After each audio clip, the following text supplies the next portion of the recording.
Hello, everyone. Welcome to a special end of year edition of Toonami Squad podcast sessions. I'm your host, Sam, at Samster299. And with me today, we have the other Sam, Hi there. and we have Logan. Yo. Uh, so so this podcast is going to be our end of year blowout, and we are essentially doing a year in review of Toonami in 2022. Oh boy. So before we get into the entire year though, gotta talk about what we've been watching lately. So I'll go first. Recently, at last one, I mentioned how I was catching up to Bleach. I saw a show because of Steven called Blood Blockade Battlefront. Ooh. I enjoyed it. The first season I enjoyed a lot. Second season was kind of all over the place.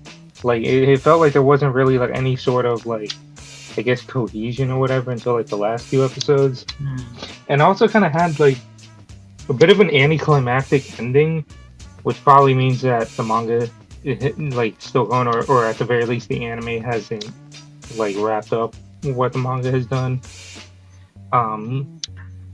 But I still enjoy it.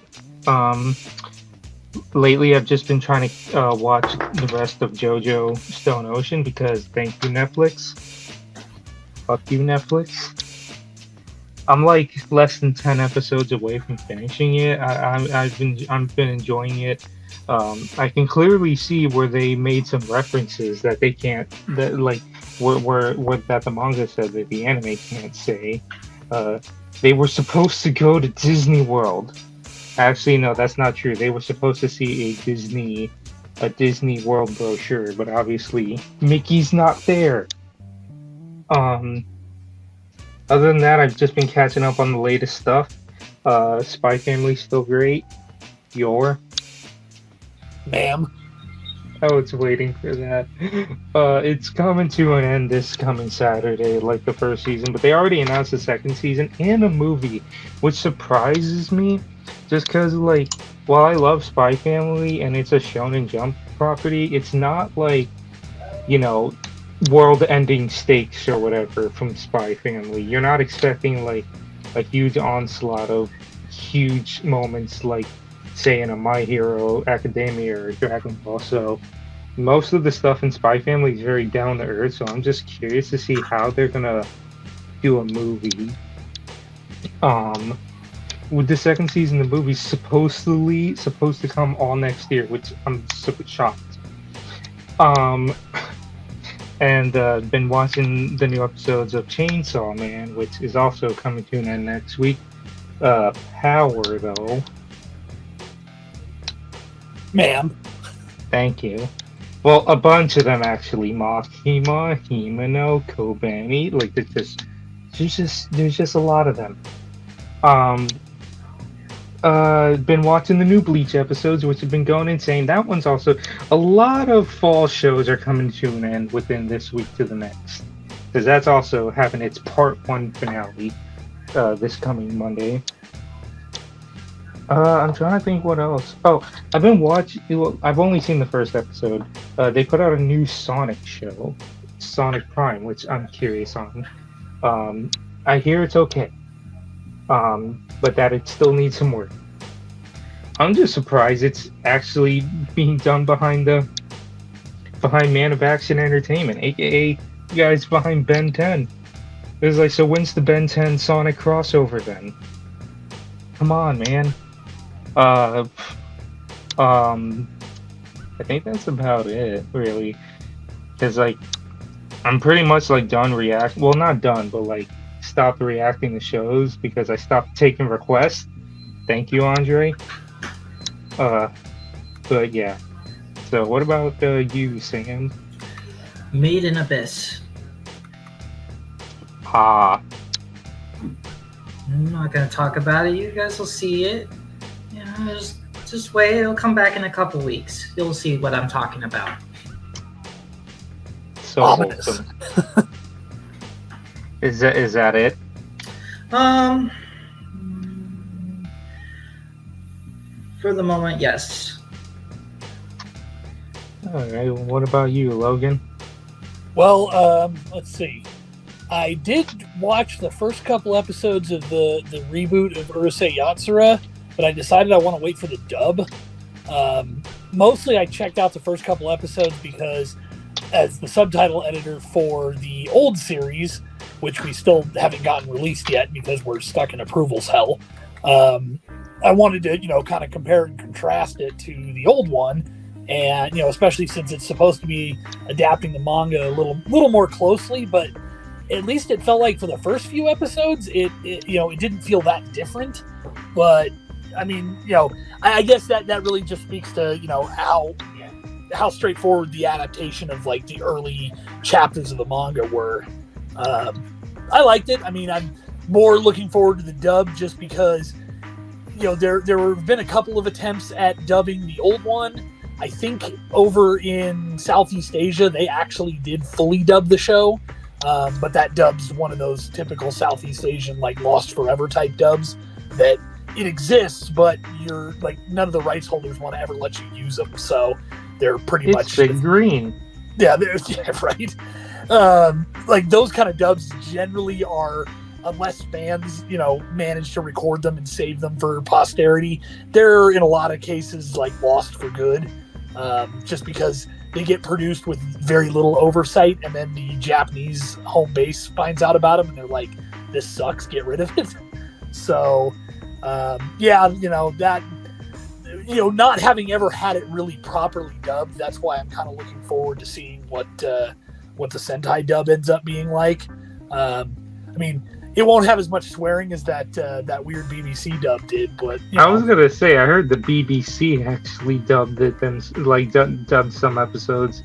Yeah, I think they only did like, I want to say it's like 5 episodes at most. It might only have been the first couple, because I know Animego, who used to have the license here in the US, they tried dubbing the show, but I think the cost, because the show's like 196 episodes or something like that, plus a bunch of OVAs and movies, it was just going to be too ineffective in cost to do it, because they did end up dubbing the movies, and I don't know what they did with the OVAs, but like I said, just will be cool to see that fully dubbed eventually.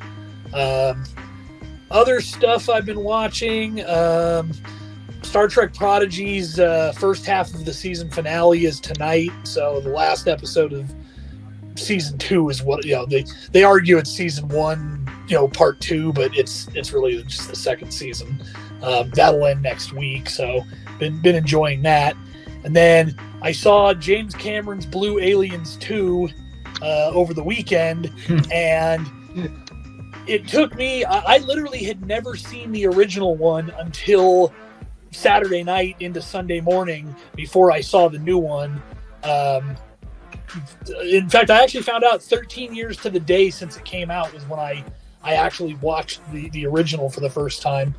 I mean, it was weird because it was like I couldn't go into it with anything but like an eye for this movie is 13 years old. And so it was like my takeaway was, for 2009, the CGI was really good, had a really nice sound mix. The story was fine. Like, I mean, I'm not going to say it was the best story ever or anything. I'm not entirely sure why everybody made such a massive deal out of, you've got to see this movie back then, other than the visuals. Like, I understand why the visuals would have been such a thing. And, to their credit, the CGI actually really held up, to the point that the second one honestly doesn't feel like that much of an evolution over the first one, because the first one honestly just looked that good. I did appreciate that the plot of the second one, if because I'd just seen it literally hours earlier, they mentioned in the first one that it takes almost 6 years to go from Earth to the planet they're on. And when I realized that the humans leave at the end of the first one, and so it takes them 6 years to get there, and then 6 years back, and then there's a 1 year time skip at the beginning of the movie. So they actually made it so that this one had a full 13 years in real time between the last movie and this one. I was like, all right, I can respect matching how long it actually took you to put it out. Hopefully it doesn't take them another 13 years to make the third one that they keep claiming they're making, but they say that they're going like all the way up to like 5, and I'm just like, how? Well, yeah, apparently James Cameron's turned in a draft or some kind of cut of the movie for the third one that's like 9 hours long. It's like, bro, calm down. Like, good God. But yeah, I can see where they had a good setup for the second one. Like, it made sense to kind of revisit things and be like, where are they now? Like, totally made sense. They left a hook for a third one. I mean, obviously not knowing what they're planning for a third one, like, I have no idea where exactly they'll go with it. But it's like, yeah, they keep talking about, 4 and 5. And, I might make a 6 and a 7. It's like, dude, you're not the Fast and Furious franchise. Like, maybe make the third one before you start talking about 4, 5, 6, and 7. Fast and Furious earned the right to be like, well, in the 18th movie, we're gonna go to an entire different solar system and introduce cars to them. Like, they've earned that kind of batshit crazy stuff. Yeah, I haven't seen the first one since I think it came out, and all I remember is, damn, this movie's long. There was a trailer for the 4th Shrek movie before that movie played, so I was just like, I want to see Shrek, and falling asleep in the middle of it. Yeah, I decided if I was going to go all in, I'd go, all the way with it. And so I watched, for the first one, I watched the 16-minute longer extended cut that was 3 hours long. And then the new one's 3 hours and 10 minutes or something like that. So I thought it was 3.5 hours. I don't think it was quite that long. I think a lot of, the problem is a lot of movie theaters, they tag on the time they run for trailers. And since that takes 15 or 20 minutes, it kind of skews it. But either way, I mean, I basically watched, 6 plus hours of Avatar in the span of 24 hours. I'm pretty Avatared out for a while, so if it takes them another 10 years to make the third one, then that's fine. Just enough time for them to re-release this movie into theaters to become the highest-grossing film of all time. And then they will move it off streaming services. I literally remember the first one you could stream it, but then they just decided to take it off so that they could put the first one back in theaters and then put it back in after 2 came out. Yeah, I was kind of surprised that Disney didn't make any effort to release any kind of 4K version of the first one. I mean, yeah, they'd probably have to upscale it because I'm sure that the effects weren't rendered in 4K in 2009. But I was surprised that they didn't do anything, HDR and Atmos mix, something like that. I was kind of surprised they didn't do something like that, earlier this year for it. All they did was the theatrical re-release. It just seemed like a missed opportunity to me, but what do I know?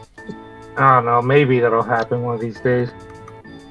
But yeah, so anything else, Logan, or is that it? That's about all I've been watching. I am playing the new Final Fantasy VII Crisis Core reunion, whatever the hell remaster they call it. That's been pretty fun.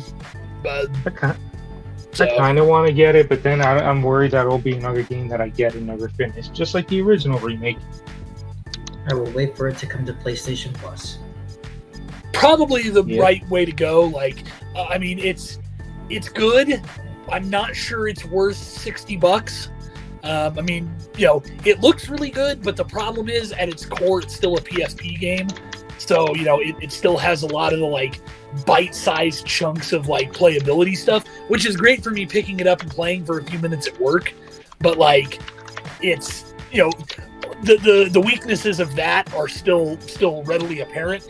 And to be perfectly honest, I mean, I hate throwing shade because I know a lot of voice actors and whatnot. I mean, I'm friends with quite a few.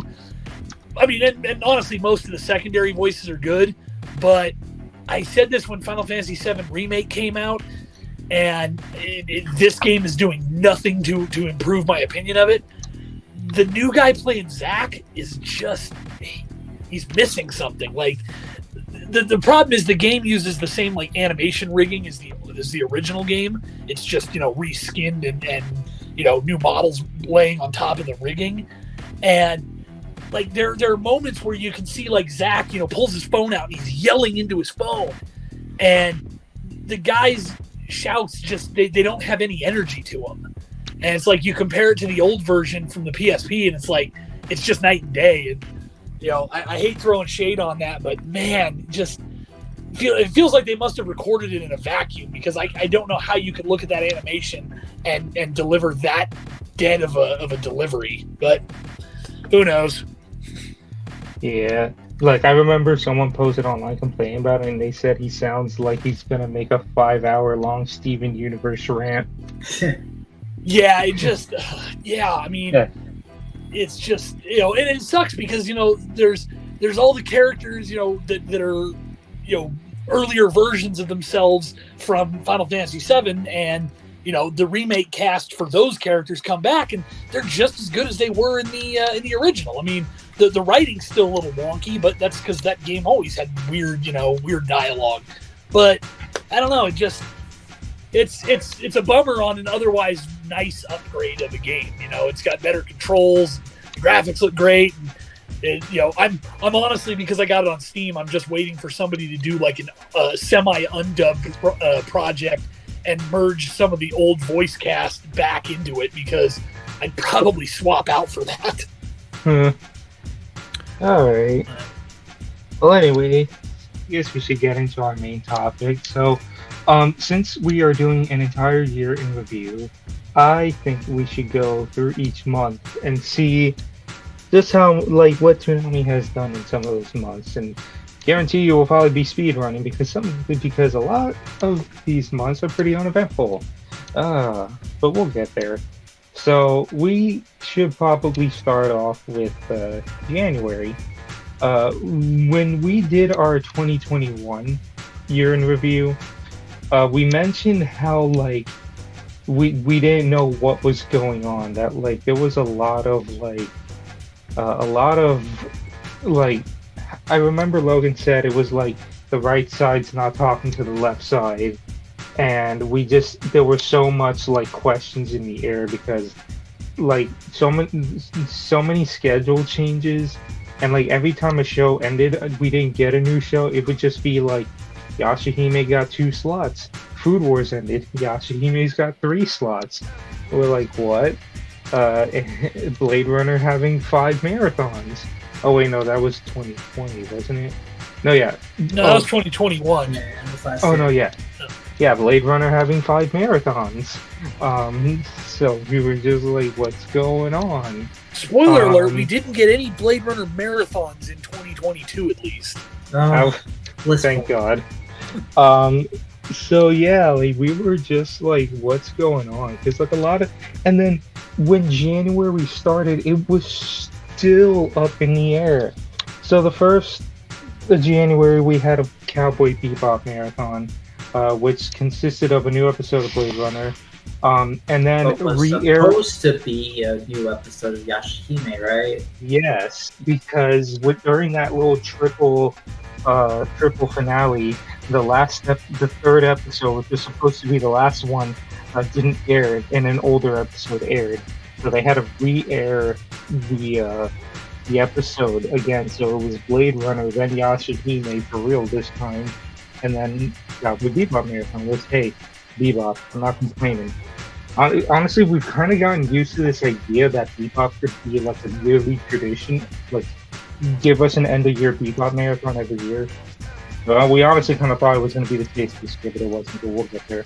Bebop marathon. But then, literally, this is how so last minute a lot of this stuff was coming out, because we had no idea what was happening after the Cowboy Bebop marathon. And literally during that airing, they announced Assassination Classroom Season 2 is coming. And we're like, oh, that's such a way to shadow drop. And then literally, we didn't know what we were getting that week. We literally were just we know Assassination's Classroom is coming, but what's the schedule? They didn't give us a schedule for that Saturday until Thursday, where it was an episode of Blade Runner, 2 episodes of Assassination Classroom. Naruto was having 3 episodes and Cowboy Bebop was having 2 at the end. Like, you could clearly tell, like, something was very, very off. But in that Facebook post, they did say that they were going to premiere a new show every week. And they kind of did. Because after the 8th of January, we had our first show premiere of the year. And that is Sam's favorite, Made in Abyss. We've spoken on Made in Abyss before, so we won't repeat it a lot here. But yeah, Made in Abyss came in January. Very wholesome indeed. Probably one of their strongest pickups of the year. Yeah. You know, as far as I think how the audience reacted to it, and honestly, just for looking at Future of the Block stuff, seeing them grab something from Sentai like that, you know, especially because I believe we knew at that point that a second season was coming down the road, and you know, and everything related to that. So, like, that was probably for the entire year, not counting any in-house originals, because obviously they're in-house. Probably their strongest pickup of the year, out of a year where they didn't have a whole lot of options in that regard. Yeah, I mean, I also like Made in Abyss because it's such a unique option for them to pick up compared to, just Shonen Battle shows or maybe some other series. Having them pick up a horror show like Made in Abyss is a very nice change of pace for them. Yeah, I mean, like, I enjoyed it. I mean, like, the last episode got a little spooky. I actually did see the movie a while back, like, before they announced season 2 was coming. So, yes, I'm also scarred for life. Thank you. But, yeah, so Made in Abyss happened. And then one of the other strongest pickups and huge bombshell to just come out of nowhere, we got One Piece back. Wait, hold on. Made in Abyss. Oh wait, One Piece. One Piece came back that next weekend, which was such a literally no one saw that coming, because everyone, ever since it got dropped back in like 2017, everyone thought that sorry, they tried like multiple times, but it wasn't gonna work. So just gotta accept that One Piece can't work on American television or U.S. television, and by God, we got it again. Yeah. They started at the time skip, and they're currently, and like the arc that they started in, like the Fishman stuff, is not really the greatest arc. Like, after the Fishman stuff is where things really get interesting. Like, the arc they're in now is really good.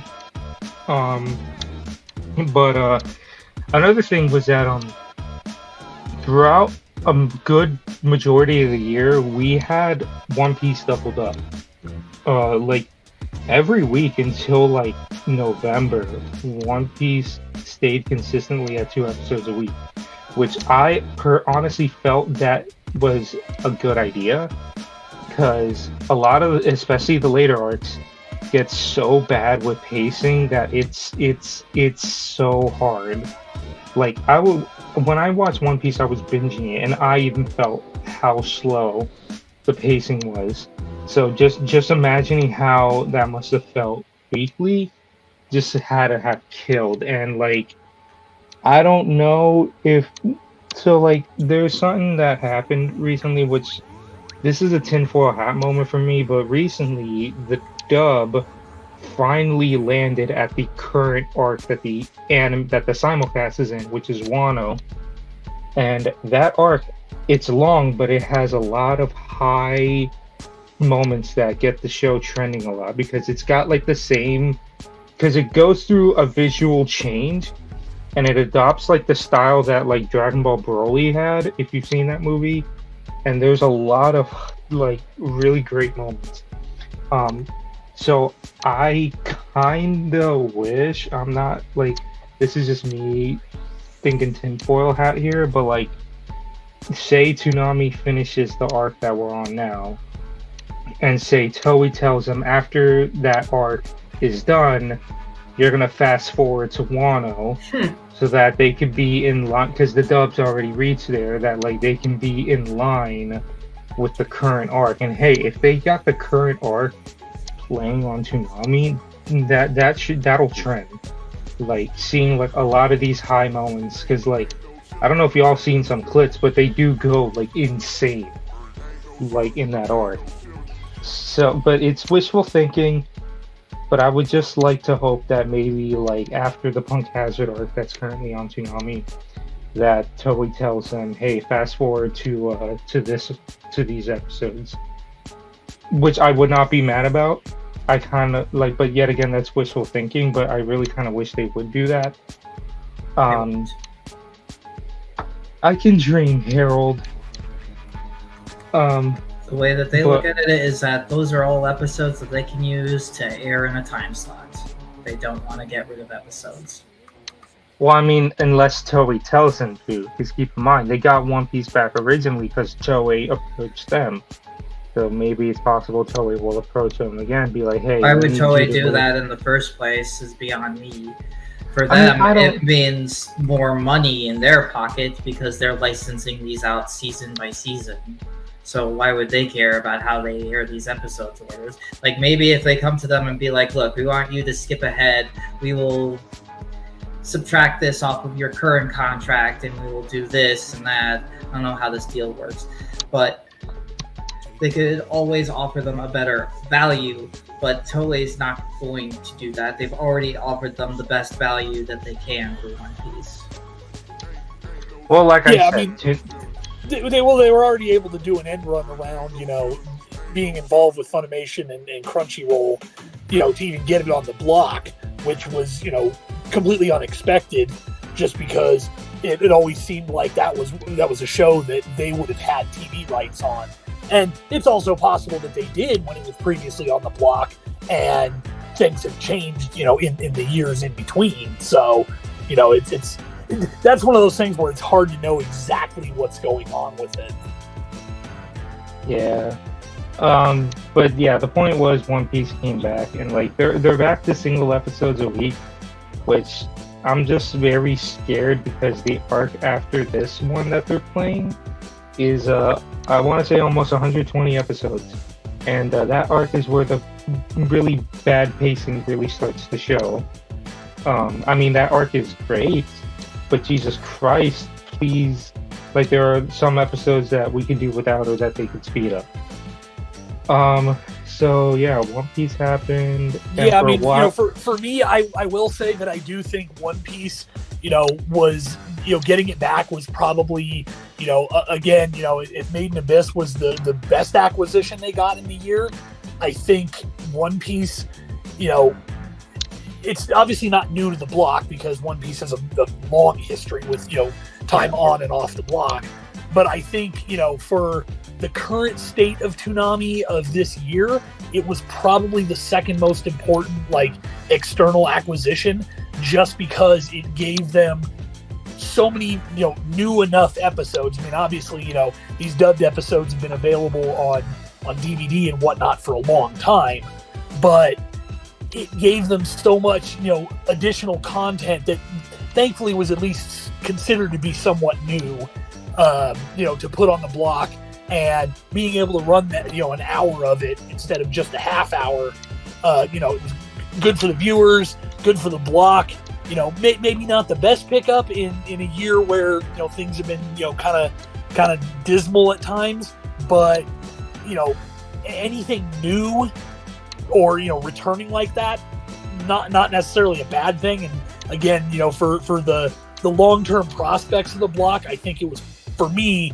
probably the second most important pickup they made that year, or this year.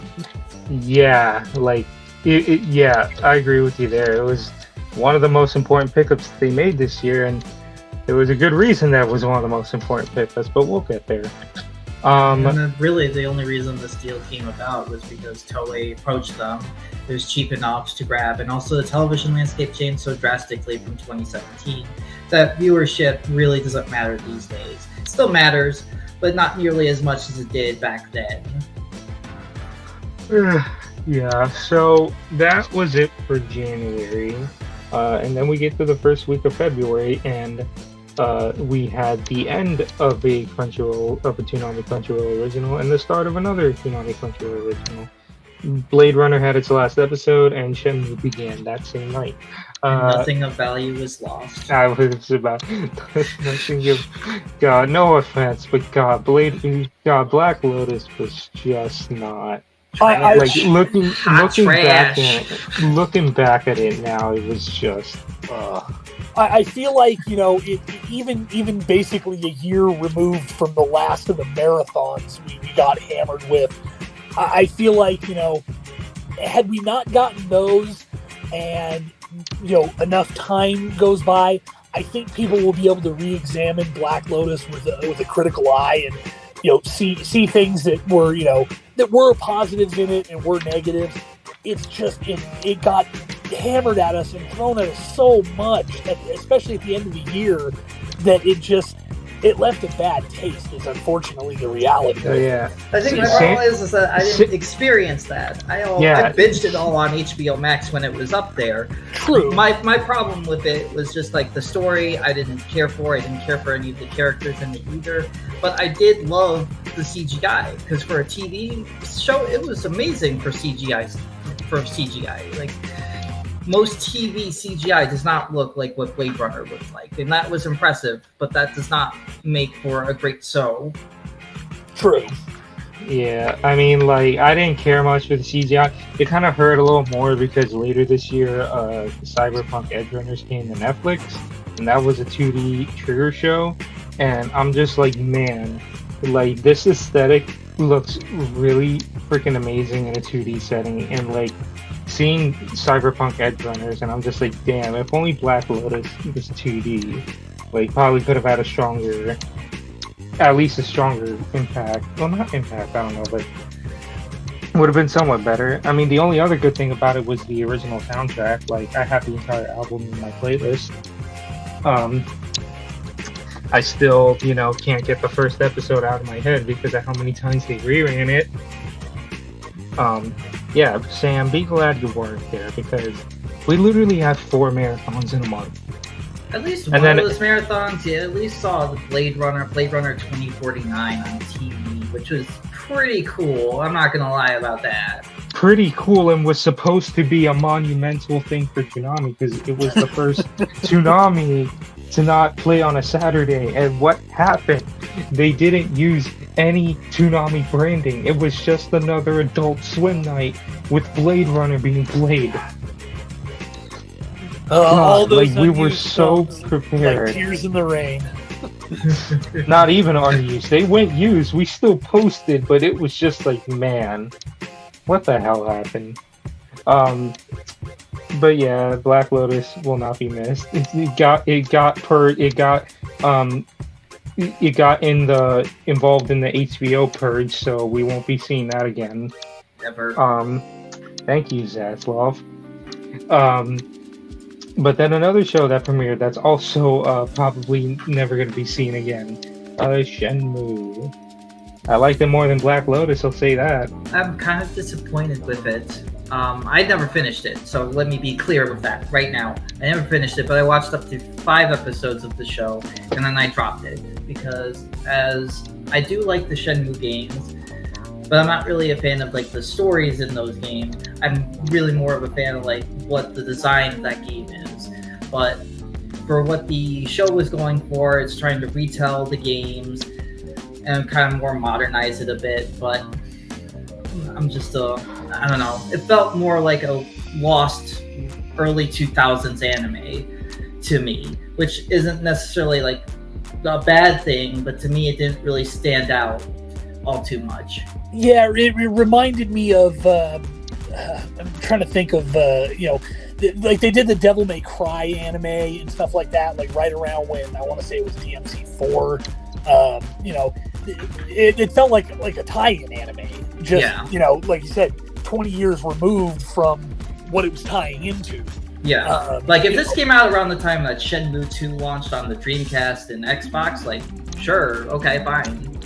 Yeah, but it's like Shenmue 3 came out in 2019. Like, it's 2022. We're a few years removed. Unless Yu Suzuki is making another Shenmue game, maybe he is. You know, this tie-in makes no sense to me. Yeah, it feels like if it had come out before Shenmue 3 had released, that also would have made sense. Yeah. Especially if some of the little changes and tweaks were things that Shenmue 3 had referenced. It would have made perfect sense as a, hey, let's get you refreshed with the story, but instead of expecting you to play through even, ports or whatever of the old games, here's an anime adaptation that'll get you caught up enough to play the third one in a hurry. And, what's funny is that they re-released the first 2 games before 3. Right, I understand that, but I mean, what I'm saying is, I could see them having done an anime project for that kind of purpose. Yeah. Of, it's been 20 years since the last game, let's get you caught up. Would have made total sense. Even, at that point, you can kind of look at the issues with the anime and just be like, yeah, whatever, it was designed to get you caught up to play the third one. Big deal, it did its job well enough.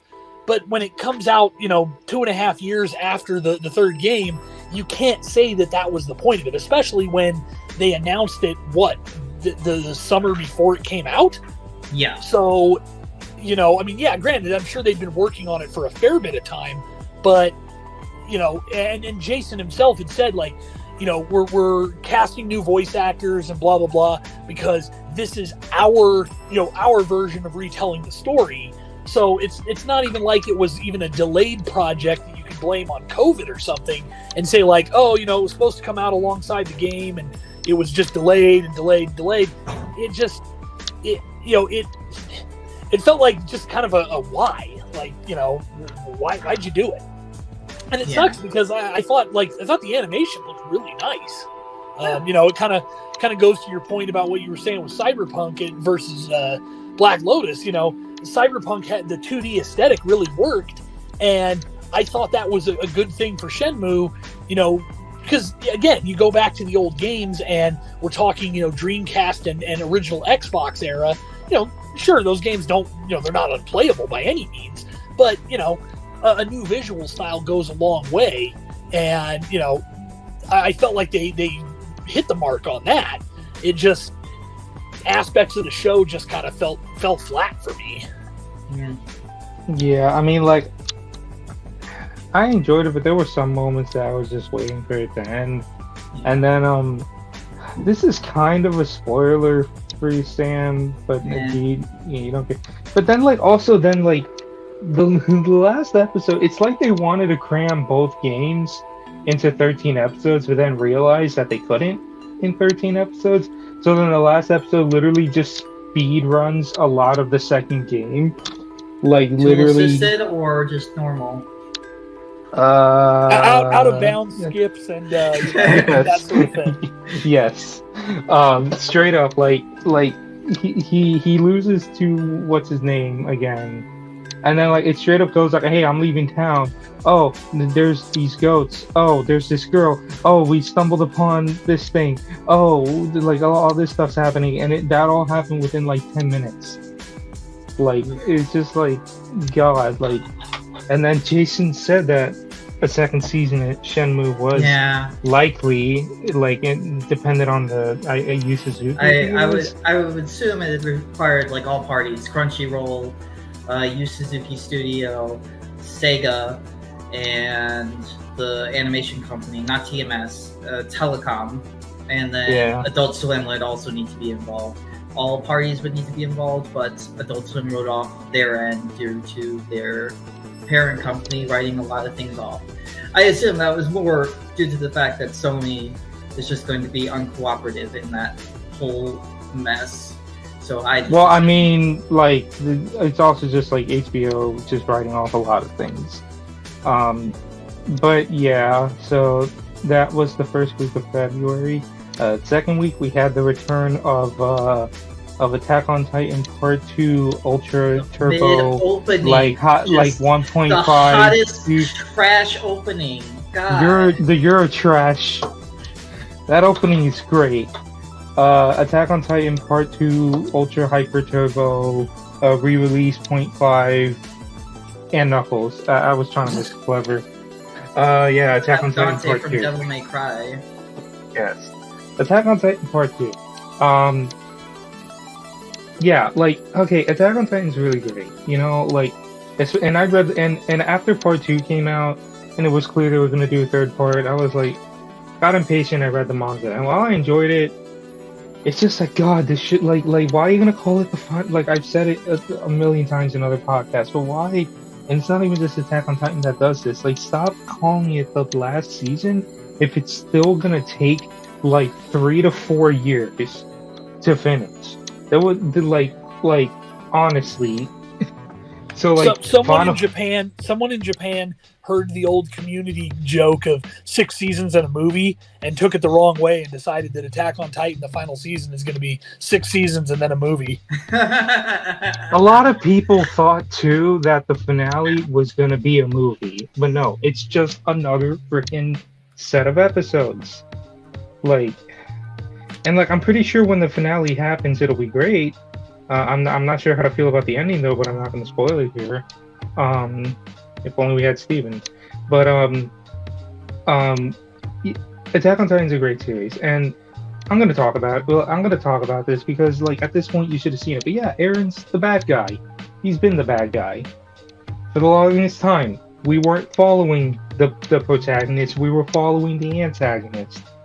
So it's such a way to go, you know? I actually like that choice. That for the longest time we thought we were following the right side and the good guy, and only to find out he actually became the bad guy, and now he's hell bent on destroying the world. So that's going to be a very, very emotional thing, which I won't get into. But yeah, stay tuned for part 3. But I don't even know when that's happening. It's not. I don't even think it's in January. They just said 2023.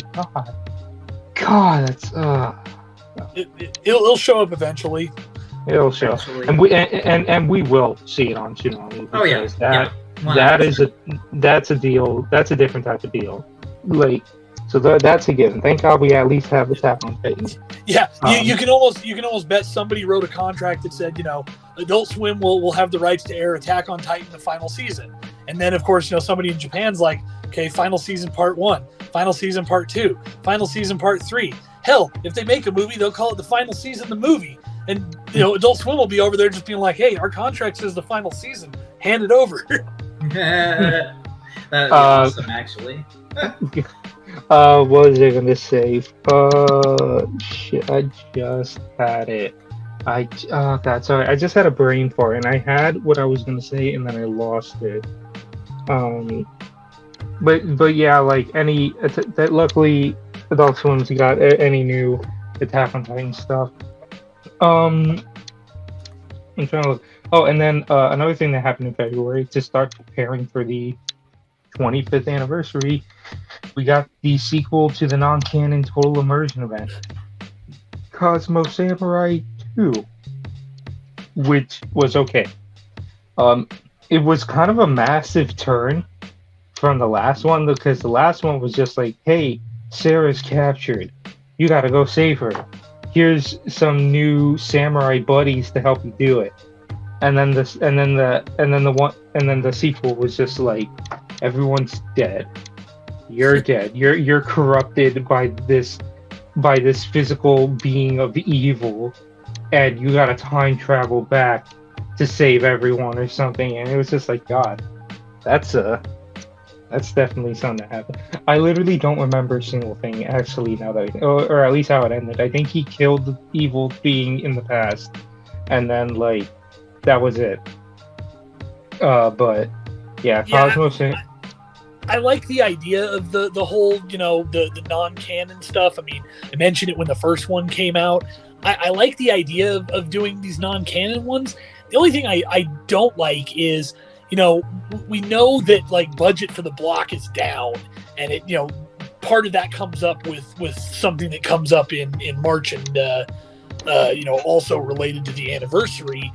But it's like, they mention, that special event stuff for the block is dialing back because, the budget's, cut down a bit because, it's Toonami's not in the real heyday like it was, 5 or 6 years ago. I mean, it's obviously doing okay, but but it's like I question whether it makes sense to keep doing, non-canon stuff like that, and spending it on stuff that doesn't do anything for the block versus running putting it into the block, I guess is the way to put it.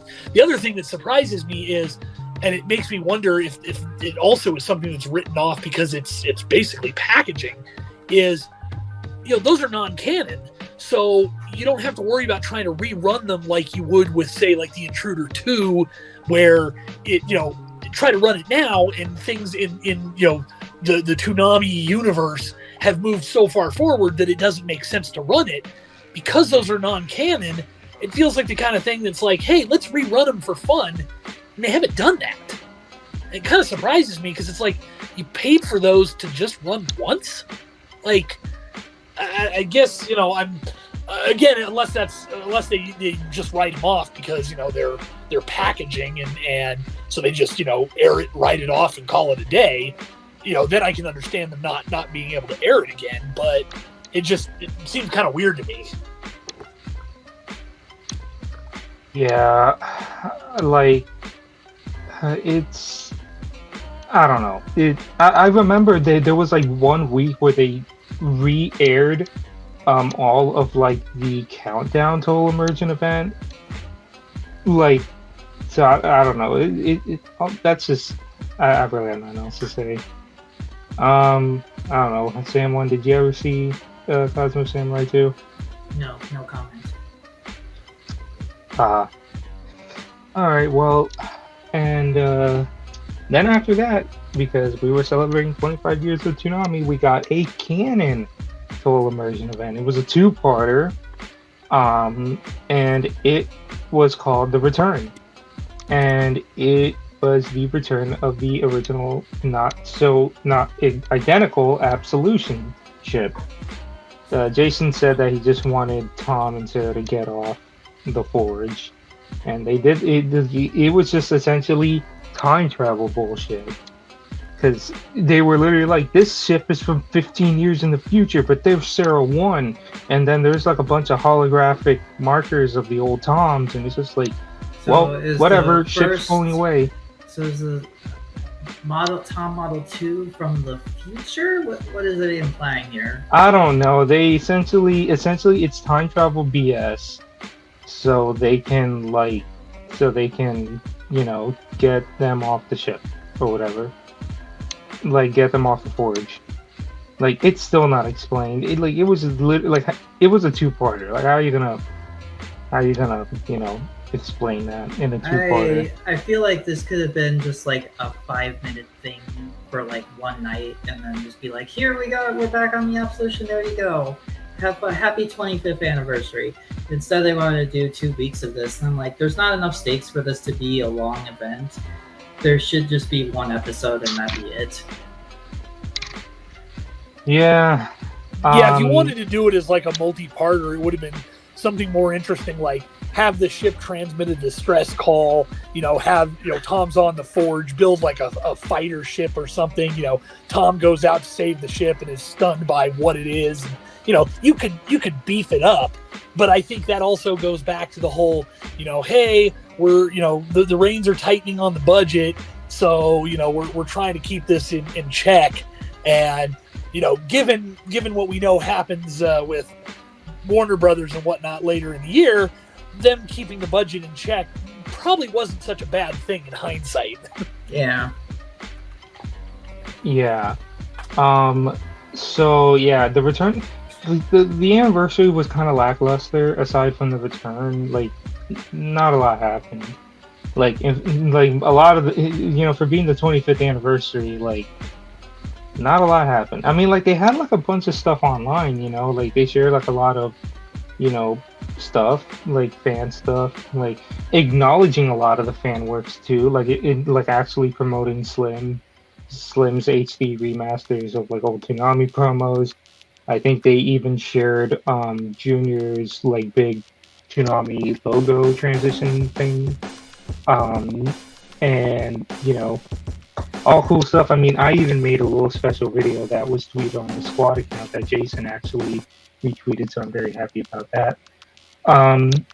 But yeah, so 25th anniversary came and went, and we on a new ship with a new look, which, you know, pretty neat. I'm trying to look through the schedule. So then, like, the schedule was just pretty much April was a nothing event. Like, oh yeah, April. Oh, wait. There was one thing in April. Made in Abyss season 1 came to an end. So we had Lupin the Third Part 6. You guys have said your piece on Lupin before, so not really a ton to say. Yeah, I mean, like, I enjoyed Lupin. Like, I just noticed that there isn't really, like, a huge, like... It's just, like, I never know what the story is for a lot of these. Like, they have, like, this arc in the beginning, but then, like, they just go random. And then, all of a sudden, back to the main plot at the end of the season or something. I mean, the reality is that's a lot of Lupin. But yeah, like, I guarantee we're probably gonna get Kid Lupin next year. I don't know about that just because the length of the episodes. Isn't it only like 6 episodes? How long are the episodes? They're like 45 minutes long. Oh wow! No. Yeah. Well, they could do it. I mean, they could.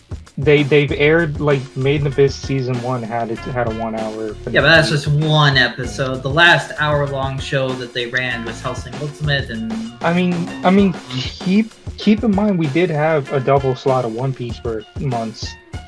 yeah, but those are one episode in those time slots. Yeah, I mean, the thing with that too is it's like, you know, you're running a double header, you know, situation, and again, it's a long runner. Whereas Lupin, okay, you're going to tie up an hour on the block for 6 weeks. Not entirely sure it's worth it. Not at the current time that it's at right now. If it was at before, sure. Yeah, but yeah, you know, that's in the future, maybe. So I ended up skipping over something because we're in April, but something else did also happen. This wasn't really exactly Toonami related, but it was such a very huge deal. So a while back we said, because when we were talking about last year, we mentioned how, like, oh, Sony's freezing them out of Demon Slayer. Oh, because the movie made a lot of money, so they're, like, putting it at a more expensive tier that they couldn't afford. And we're like, oh, well, you know, it sucks that we won't see the second season of Demon Slayer, but, you know, what can you do with, like, that? You know, like, oh, Sony wants to promote the Funimation Now service, we said. That was just the beginning.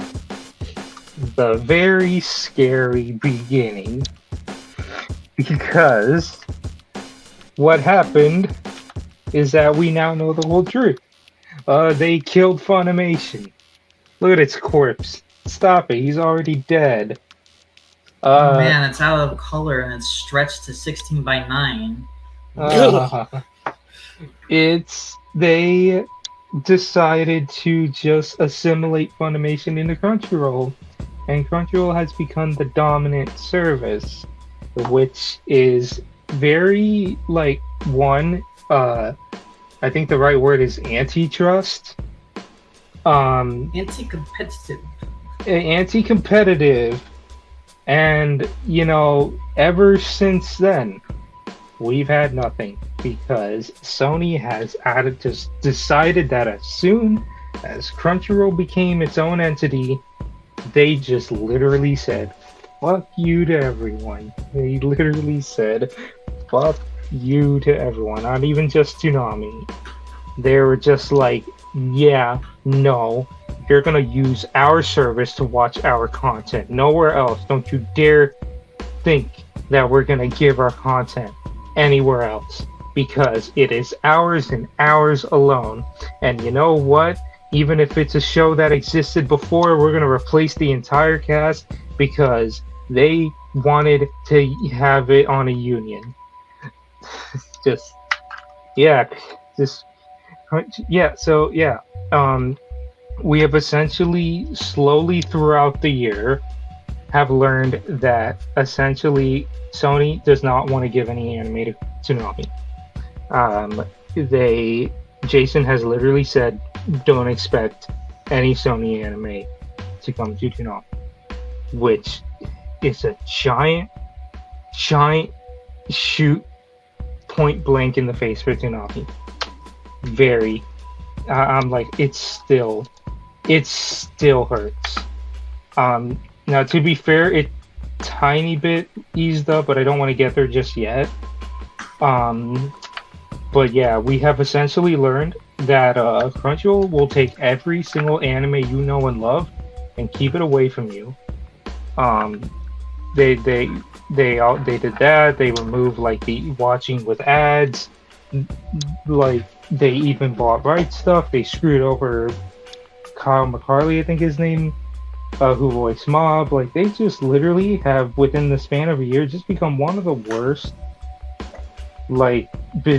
businesses in the anime industry. And like the fact that they haven't even been challenged by the FTC blows my mind, because what they're doing is business. And the yeah, FTC, I mean, unfortunately, the unfortunate reality of it is that because Sentai, who they end up getting bought out by AMC Networks. So, yet another corporate entity buys out, small. I mean, obviously Funimation wasn't anything small, but, comparatively, buying out these smaller companies, you already have Viz, who's partnered with Warner Brothers. And then, you've got guys like us at Discotech and, all of the real small indie labels, we're a blip. Like they wouldn't factor us anyway. But, that's the unfortunate reality, is because you've got companies like Sentai and Viz that are still out there, relatively putting up a fight. I mean, I hate to put Viz in there because they license like 2 shows a year. But then you've also got, you've got Netflix in the game, and because of that, it's as much as we like to call it a monopoly with Sony, they're not a monopoly. They can outspend everybody, but Sentai can bid on some of this stuff. I mean, they got Urusei Yatsura, so it's unfortunate because as much as Sony is able to control, they're not at a point where anybody can really do anything to intervene, because they're not doing anything wrong at this point. Which, yep, they're just doing business. Yeah, and it sucks, but it's. I mean, I will say that yes, it is very true that they're freezing out partners on every side of things. I know for a fact that because they partnered with us at Discotech for discs, they partnered with Sentai for some of the shows to get on disc. They talked about doing stuff with Viz, and I believe, with the exception of Jujutsu Kaisen, literally nothing that was Crunchyroll related is coming out of Viz, and has. That's the first sign of anything that from that announcement prior to the Funimation merger, that's actually happening with any of their non-in-house partners. And it's shocking, because it's like you bought a company that was number one in production and sales of physical anime media, and you've basically done nothing with them. Yeah, like it's just a shame, because like the thing is, dudes, is like a lot of new anime, they come out and you would just have to hope and pray that they don't fall into Crunchyroll's hands, because if they fell into Crunchyroll's hands instantly, don't count on the Toonami run. Which unfortunately a lot if of we're doing that, we might as well put Netflix, Disney. Well, Netflix, screw Netflix for taking JoJo. I think we've already spoken about that before. But like the difference here is that like Netflix, yeah, they have a dip in the anime pool, but it's not like they grab every single show under the sun. Yeah, them taking JoJo hurt a lot, but like They tend to pick up a lot of stuff, though. Like, over the course of the year, they tend to license out a lot of stuff. Maybe not on the same level as Crunchyroll, because that's not their main business. But they tend to license out a lot of anime exclusively for their platform. yeah, And they've tried to grab stuff that, that they look at stuff that's trending popular and try to go after what they can get. I mean, why do you think they went after Stone Ocean? JoJo was doing really well, so of course, try and grab that. And the thing is, from a Japanese perspective, if Viz comes and offers you X and Netflix comes and offers you X plus 20%, again, like you said, it's just business, and that's, of course the Japanese side's going to go, well, Netflix wants to pay us an extra 20%, done. Like, it sucks, but that's just how they keep doing it, is they just, they're outspending everybody. The one thing I think is a saving grace in the Netflix angle is that, as we've seen, numbers on Netflix are actually starting to drop, and so they're being a little bit more frugal with some of their acquisitions. The downside for anime fans is that, compared to producing in-house, originals and whatnot, or buying in-house originals, from Sony Pictures and various like American studios, anime's still cheaper of a material to buy than a lot of American produced stuff. So, as much as I think Netflix is slowing down, I don't know that their anime acquisitions will slow down. They'll continue to grab anime because they know the subsection of their market will continue to watch anime on their service. Maybe not hardcore fans, but if they can get 1% of that Netflix audience to watch their shows, they will. So they'll slow down, but they won't. They'll still grab stuff. Yeah. Oh, absolutely.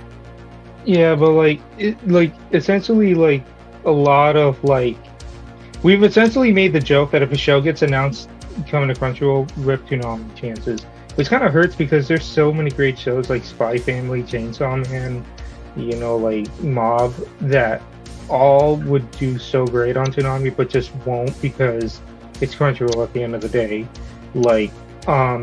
The only silver lining of this is that I think we're actually starting to see a pushback from the Japanese side on this whole merger, because a lot of shows that Crunchyroll did have are all of a sudden getting moved around. Black Clover has a movie that's going to Netflix. Netflix got that movie. I haven't seen the show, but Tokyo Revengers, its second season is going to Disney Plus. Which I don't know how that's going to work. Probably Hulu for us. But we're slowly kind of starting to see the Japanese side essentially saying, no, we don't like this, so we're going to go with these guys now, or at least unless the other guys are just paying more money, which could also be the case. But yeah, essentially this whole as soon as they just became one, they just instantly become one of the worst companies in the animation business, in the anime business. But yeah, I mean, there was somewhat they're somewhat easing up, but we'll get to that in later. Get that in that. But back to Toonami. Yeah, so Lupin happened. That was in April. Yeah, so this is where the month where we really started a slump. We really started to notice how bad it was getting around April going into May, because Shenmue and Attack on Titan ended, and there wasn't, the only replacement that we got was just a rerun of Primal, which we've spoken about Primal before. But there were so many weeks to where if a show ended, it was most likely just gonna be more like Naruto Shippuden, it'll be a double of One Piece and Naruto.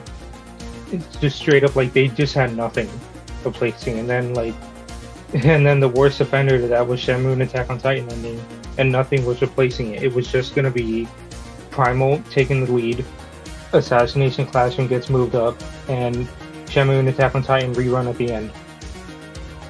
Which, I guess we could talk Primal. We've spoken to Primal last time though, but Great show. Yendy Tarkovsky is chef's kiss. Yep. Like man makes magic. Dino good. You know, baby Dino's adorable. Rip Spear. Yeah. But let's see, because I'm going through this schedule. Yeah, so we just had like a big slump, like May going into June.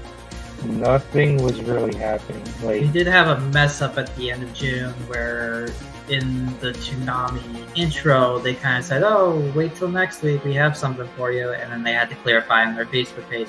Sorry, that was a mess up. it was the intro was saying, "Hey, you're gonna have a double helping of Naruto tonight only," but it wasn't tonight only. They had a marathon of Shenmue the first weekend of July. It's just I'm trying to go.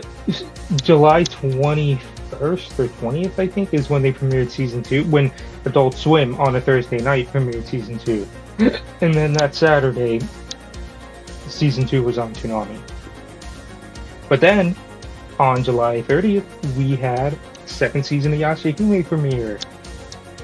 Ooh, gotta love Yashahime. Mid-Hime. I still have not seen. I don't know if I'll ever see it just because it's a long show in Inuyasha. But yeah, I mean, some episodes. It's at this point in the year, we didn't care what the show was. We were just happy that they had something. That was literally it. We were just happy to know that they had something. The thing is, though, this was technically the last new pickup for the year. Like new as in a new show pickup. No, Yashahime we had it last year too. Yeah. Yashahime well, right, 2. But I mean, yeah, it was kind of like Assassination Classroom in that it was a second season, so it was a returner to the block, but we weren't 100% guaranteed to get it, until it showed up. Yeah. I mean, like with Yashahime, that's through Viz, so it's kind of a given. Like, and Jason still says to this day they still talk with Sentai and Viz a lot, so they have plans with them. So like, yeah, I mean the problem with Viz is they just don't have anything. Yeah. And most of the stuff that they would have, I mean, like Tiger and Bunny would have been cool, but season 2 is only on Netflix. And then, like, what, you're gonna air Excel World? Well, why air that? We have Sword Art, Yeah. Yeah, like, but Yashahime, take it or leave it. They had some. It's like, yeah, it was really this year that we just noticed, man. It's like we did. This year is just really not a great year. Like it was like around July going into August where we really started to see that. Because during the year we just had a huge slump. Like we just did. It was just most of the time it was Primal, Yashahime, Lupin, One Piece, Naruto, and that's it. And then like I think my problem is that they should have communicated more to their fans than what they had been. Like, yeah, I get it. You can't talk about shows until the ink's dry, but the more transparent you are with your audience, the better. So even if you're not saying what the show is, maybe you should be a little bit more open about here's what's happening. And they have been it, but it's been more mixed than anything, in my opinion. I mean, Jason has said that yes, the whole Crunchyroll thing has affected them. And then not only that, but then he also mentioned how Discovery essentially has them on pause, like until they figure out what to do. And hey, it's good to know that Warner Discovery says that, yeah, don't worry, Toonami's still, it ain't getting gutted. It's good to know that. Yeah, putting them on pause is a hell of a lot better than going through and throwing everything in the dumpster like practically every other division in the freaking company did. Yeah. And then like Shenmue and Attack on Titan reran finished, and then they replaced it with more reruns of Blade Runner and Main Abyss. Even though this was the point where we learned that Blade Runner got written off, because at some point they just took Blade Runner off and gave double Made in Abyss. That's how you know, like, Jason did, like, yeah. I can almost guarantee, like, maybe Zaslav was sitting in his office and like, this show sucks ass. Let's write it off. Yes. So really, you know what? I can't agree to that only because I would slightly respect the man for that, and I can't have that. Can't have that. So yeah, we were just in a big slump, like April going into maybe September or October, because the only new show that we got was Yashahime, and then we were just waiting until Housing Complex C. Because that was it. That was basically what we were waiting for. That was basically it. In September, though, we did have a Batman night. More Batman movies, you know. At least we still have those. But like, I mentioned this in the last podcast. But it's more of a given at this point that we get these, you know, DC nights once a year at the very least to either celebrate a certain thing, like either Batman Night, Batman Day, or like, I don't know, a movie coming out. Like, I'm surprised we didn't have like a tie-in for Black Adam. Like, they don't have anything Shazam related for their DC animated universe. I mean, they do, but I don't think it was good. I haven't watched it. Plus, in hindsight, considering what a disaster that movie ended up being, probably better that they just stayed away from it. I mean, also, like, they promoted the movie, but it's... Also considering James Gunn just straight up clean slated everything and everyone's out. You know what? Like, that's still like the best decision Warner Brothers has made this year. But yeah, so then we had the Batman night. What's funny is that the Batman night was also the last episode of Primal Season 2. Next weekend, we had a Primal rerun, and Made in Abyss got doubled up, because that's lovely. And then October came, and we finally had something new, which was the premiere of the next original series, Housing Complex C. It's meh. Yeah, it's okay. But we talked about this last time too, but like, it's okay. Better than Black Lotus. That's not a high bar. At the very least, it was new content, and you know, at the end of the day, I mean, even going back to Black Lotus, I'll take mediocre but new content that at least gets me to watch than stuck with reruns. Yeah, it was at this point in the year, and granted, this year as a whole, like, we still are like at the point to where we'll take anything. Like, anything at this point. Like, it's I don't know how to put it, but it's just like, this year has been so dry that, like, give us freaking Woodland Warriors. I don't care at this point. It's basically the our expectations for you were low, but holy fuck me. Yeah. Yes, I had that thought. I think I literally made that comparison. I think that when they announced, like, Assassination Classroom and Primal were leading, because God, like, look, man, I love Toonami, but this year has really shown that man, it's just ain't our year. Well, I mean, the only reason I won't throw that meme at them completely is because it's like, yes, our expectations have been low, but that's not their fault. I mean, yeah, sure, fine. Shenmue was mixed bag. Housing Complex is a mixed bag. Yeah, all right, fine. The originals have been a mixed bag, but you know that's a production thing. Yeah, acquisitions for the block, that's a whole different story. It's yeah, like, yeah. Our expectations are dreadfully low, but it's not their fault. I mean, it's not like they're for lack of trying. No, and I can totally understand, like, it takes a long time to get one of these shows. Companies move slow. These TV deals, they're like icebergs. They don't move until they start moving. So I don't blame them fully for that. But yeah. Again, we went months without content and updates. So right, and I mean, of course, you know, the argument still always goes back to, you know, yes, okay, the Funimation Crunchyroll catalog is huge, but Sentai is there. I mean, yes, again, like you said earlier, Viz is more questionable. I mean, Tiger and Bunny. Okay, you could run season 1, season 2, is stuck on Netflix, but that's not necessarily a bad idea even then. Yeah, just and run a season. It's filling the block. It's content. Right, it's content that's new to the air, and that's the thing. It's like, how many people don't watch this stuff on streaming or like have never seen Tiger and Bunny, because that originally came out when basically stuff was, there was stuff showing up on Hulu and whatnot, but the anime streaming bubble was a very different picture when it first came out, and so that stuff was effectively straight to DVD for a lot of people. So, we saw it with people talking about Housing Complex, or not Housing Complex, Assassination Classroom. That wasn't a new show by any means, but it was new to a lot of people as far as, because it was on the air.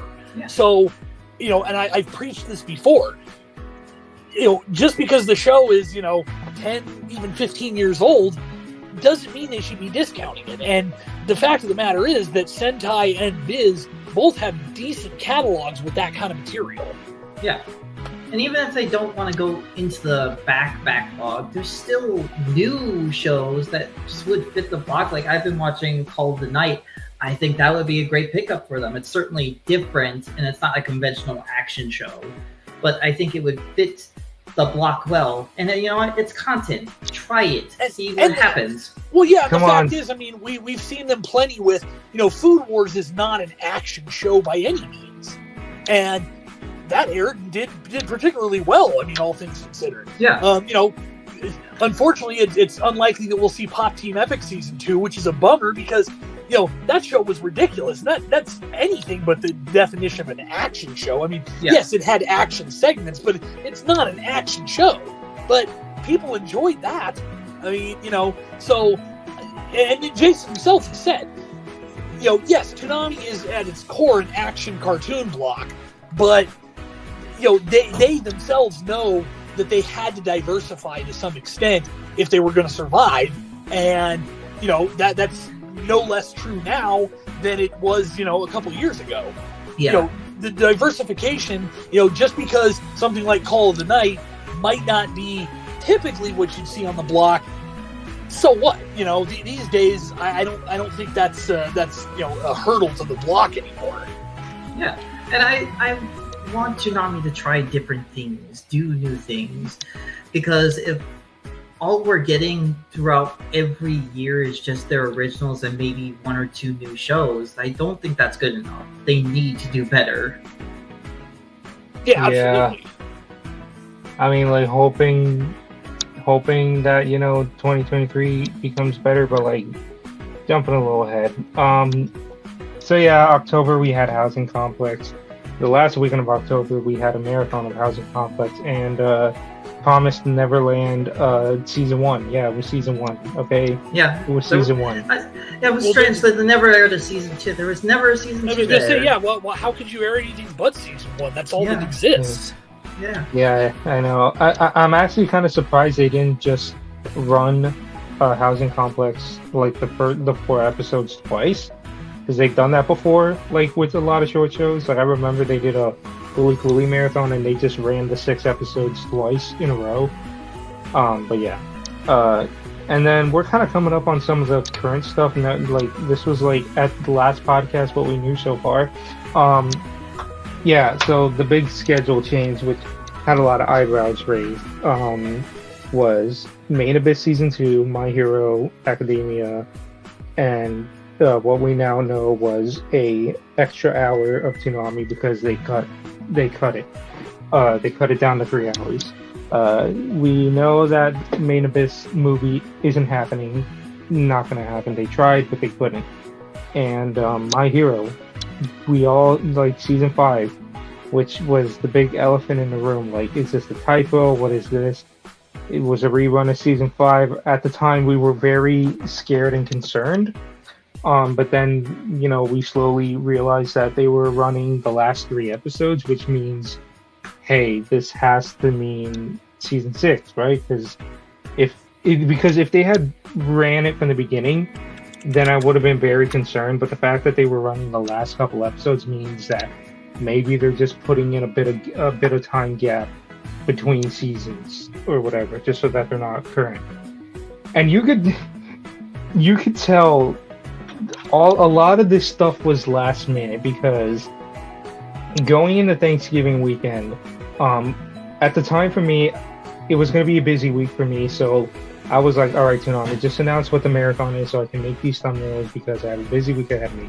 We didn't get the freaking marathon announcement until Thursday of that week, which was exactly like how it was, which means that something must have happened. But yeah, we had a My Hero marathon, which was like the last couple episodes of season 5. Okay, it was nice to know that. And then we didn't get a schedule update until the next week, which, surprise, surprise, we actually got a Crunchyroll thing on Toonami. My Hero Season 6 came to Toonami. And we could spend some time discussing this because this is new content we haven't talked about before. But yes, My Hero Season 6 actually came to Toonami. Even Jason is surprised. He did a Q&A the other day to where someone asked him what was the most surprising pickup for this year, and he said My Hero Season 6. There had to, like, okay, so this is just my headcanon, but I'm still gonna stick to this.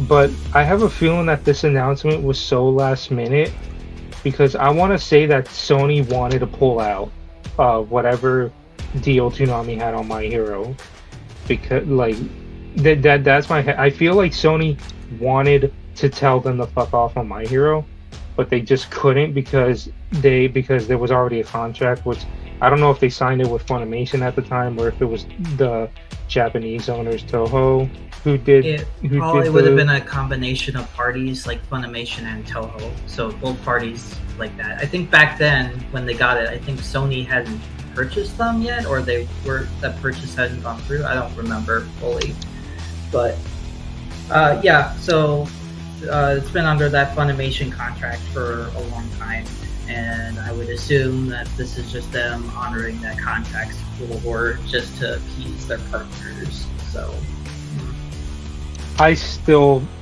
say that we only this announcement was so last minute because Sony wanted to tell them no but couldn't. But yeah, My Hero Season 6 is on Toonami, and thank God, because we needed like something hype on the block. And let me tell you, My Hero Season 6, good God, like, Jesus, I've been watching the simulcast. It's insane. Like a lot of stuff has been happening. Like, this is essentially a climax season, like what the last one was building up to. And so a lot of the episodes they've been airing are just wild. And like I see these episodes and I'm just like, man, am I so glad we have this on Toonami, because that means that it'll trend every night. Like, it'll go, like, Twitter will blow up, and I'm just happy to have a good, like, a hype show back, or at least, a new show. Like, it's so good to see this again. And I like how a lot of the Toonami Twitter's reaction was, you couldn't kick me out. So Sony couldn't take away My Hero. Is like, one of my favorites was the Wolf of Wall Street. I'm not fucking leaving. But yeah, My Hero Season 6. I don't know if you guys have seen it or are watching it on Toonami. No comment. No comment. Yeah, I'm a few episodes behind, but I mean, I'm just glad to see it back on the block. Like you said, it's just good to see any kind of new content, and again, it's like even if it is the result of legacy contracts being honored. It's not going to be any different when Attack on Titan final season Hyper Alpha Extreme EX 1.5 whatever comes back.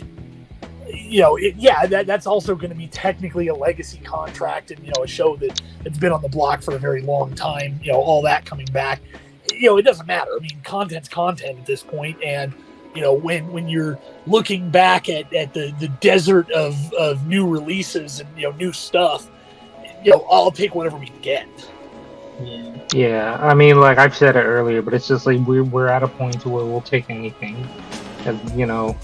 But like, I'm kind of happy that we have it. And Jason, someone asked Jason, is this because Sony's easing up, or was this just contractual obligations? And he says that he thinks they're slowly opening up. I'm not gonna count my head. I'm not gonna count it. Like I'm not gonna. I don't know the right words, but like I'm not gonna, hold my hopes. That's what it was. No, I'm not gonna hold my hopes on it, like until we see a brand new show that Crunchy has that hasn't been on Toonami before. I'm still gonna be cynical. Like I said, I feel like we only got My Hero because of the pre-existing agreements. But My Hero, thank God, Another thing that happened, pretty interesting, is Toonami, for the first time in like over 20 years, has started showing fan art on the blog. They put out a post on Facebook saying that they're accepting fan art submissions to be shown on the thing, like on the air. And they did that the other night. Shout out to the one dude who drew Luffy with a gigantic ass. That's where that gum power went. Yeah, my one comment to anybody potentially listening is if you have to sign a contract for stuff like this, read the contract, people. Yeah. I'm gonna say, like, please. I'm not gonna name names. I'm not gonna specify why I'm saying that. All I'm gonna say is read the goddamn contract, because as somebody who signs non-disclosure agreements and stuff like that, I can tell you very clearly that you can get yourself into a lot of trouble by just signing something. And I've seen the contract for the fan art thing. I mean, Sam, you submitted to it, so you had a copy of it, and that thing wasn't playing around. Like, it was very clear about what they could and very likely were doing, and what we now know they were doing. So, don't just sign a legal document like that without reading it and then come crying because something happened that you didn't like. Because it was all spelled out plain as day what they could and could do and did do. So please, for the love of God, this goes for anything, not even submitting to just a fan art contest. Please read these documents, people. It's good life advice. Yeah, like, you guys have been having this issue while I, on my upload of the thing, haven't had it. In fact, I've gotten comments from some of the people that drew those just saying, holy shit, I can't believe it's there. Like, I'm happy it's there. Like, I got those kinds of comments. So, like, one half clearly went to you guys and the other half clearly went to me. Well, and it always falls back to the same old, we can't stress this enough, but guys, we're just a fan site. I work in the industry. I know some of the people that, work on, have done work with Toonami and whatnot. Yes, I know them. I don't have any functional connection to it. None of us do. Like, we're just a fan site. Contacting us because something happened, listen, I get it, but we can't help you. Like, yeah, we can maybe reach out to some of our contacts and see if they can do something, but we're not necessarily going to have any more luck than you are. So, keep it in mind, we're just a fan site. Yes, and you'll still and a vape shop. Listen. Don't forget, we're a vape shop too. That's a bit of a staff inside joke, but yeah, let's just say we got an email once about somebody asking us about selling vape cartridges or something like that. Yeah, we're just a fan site, and we're not a vape shop.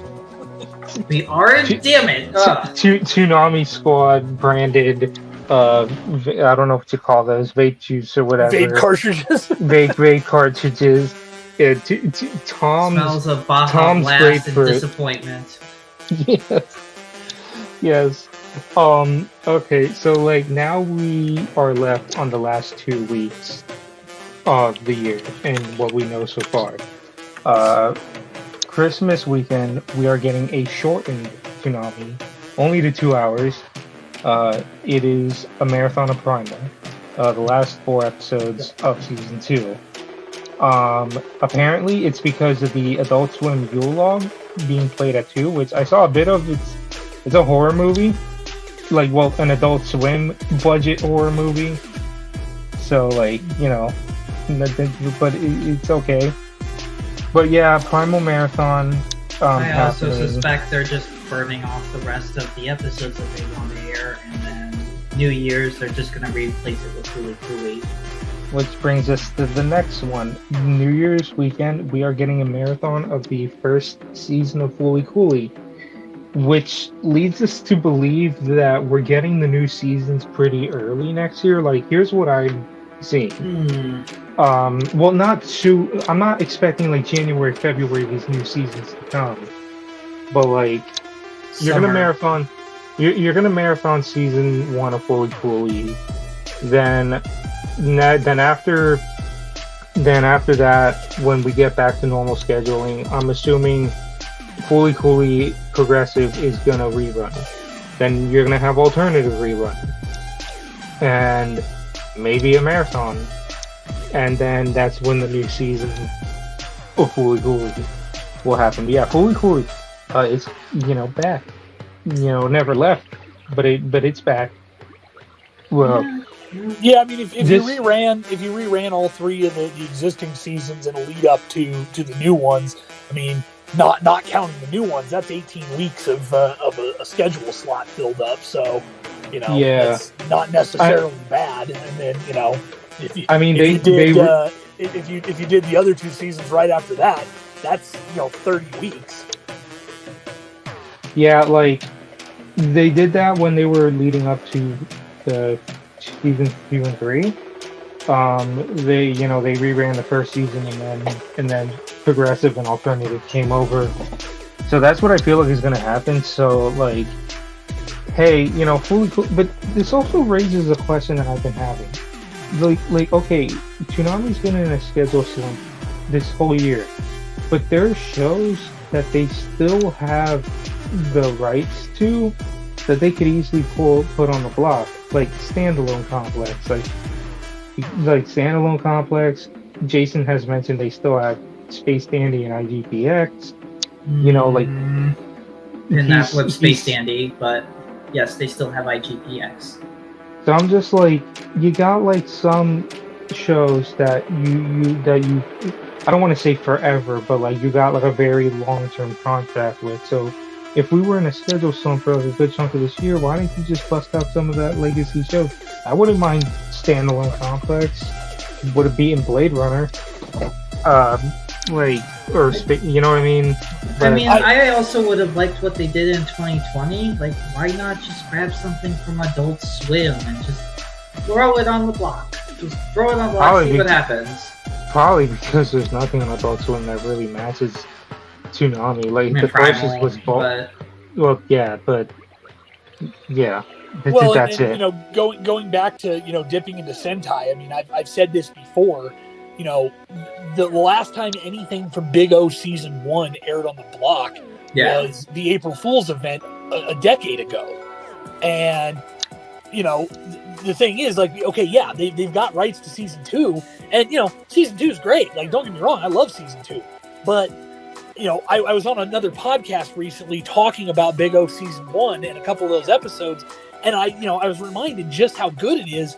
And one of the things the other 2 hosts were talking about was, that they hadn't seen the show in years, and it's just like, God, get that back, run that. Like, how many people remember Big O and haven't seen it? The first season and the origin of all of it in so long that it's like that in and of itself. Okay, yeah, it's only 13 episodes, but. You can then just run into season 2 at that point. Right, exactly. You run all all of it, and there you go. Because it's actually kind of funny when you think about it.